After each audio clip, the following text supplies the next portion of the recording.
So ngayon magluluto nga tayo ng ulam. So ayun, lulutuin natin itong isdang ito. Anong tawag nito sa inyo? Ang tawag nito sa amin ay kikiro. Ayan, ilagay na natin ang mga pampalasa at masibuyas, bawang, bitchin, paminta, sili, ayan, asin, ayan. So at ito na ang suka, guys. Ayan, sakto lang ang suka natin lalagay, wag gaanong maramihan. So ayan yung pinakasabaw natin kasi kakatas pa yung isda natin.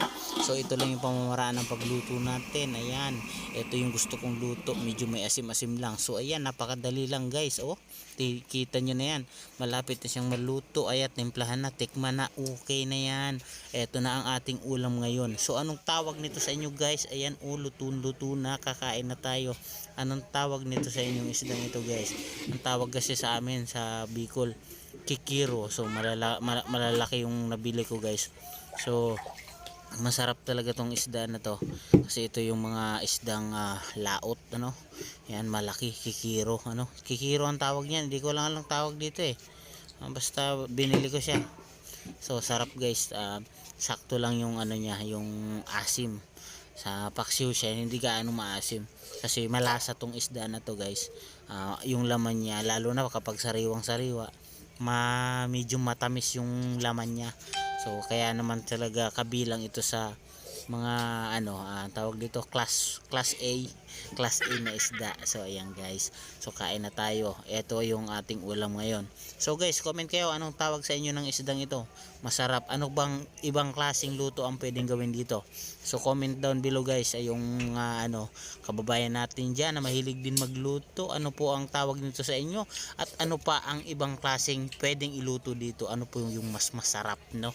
Ito lang yung aking alam, no, pamamaraan, no, kung pwede ba itong sabawan, tinola, o ano ba, kaldereta, pwede ba?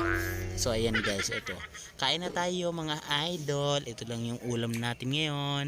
Sarap.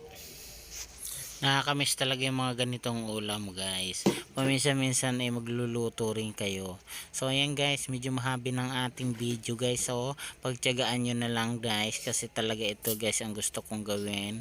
Gusto ko talagang magluto ng ganito. So bihira lang ako makakita ng ganito guys sa palengke.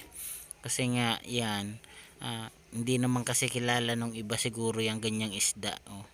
So hindi nga pinapansin dun sa pinagbilhan ko guys, oh, no, pero masarap talaga to guys, matamis-tamis yung laman niya, kasaba ng mga sapsap to ng malalaki, di ba?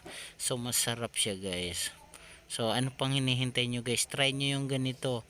So masarap din ata itong prito, tapos siya ano, sarsyado, o kaya ano, tawag dito sweet and sour. Yan, tatry natin sa sunod natin na pagluluto guys. At eto, may kasama pang juice, talagang matamis tamis talaga yan. So ayan guys, ito lamang ang aking video for today guys. Ayan, sana may natutunan kayo sa luto natin. Ayan, so ayan, see you guys. Nam nam nam nam.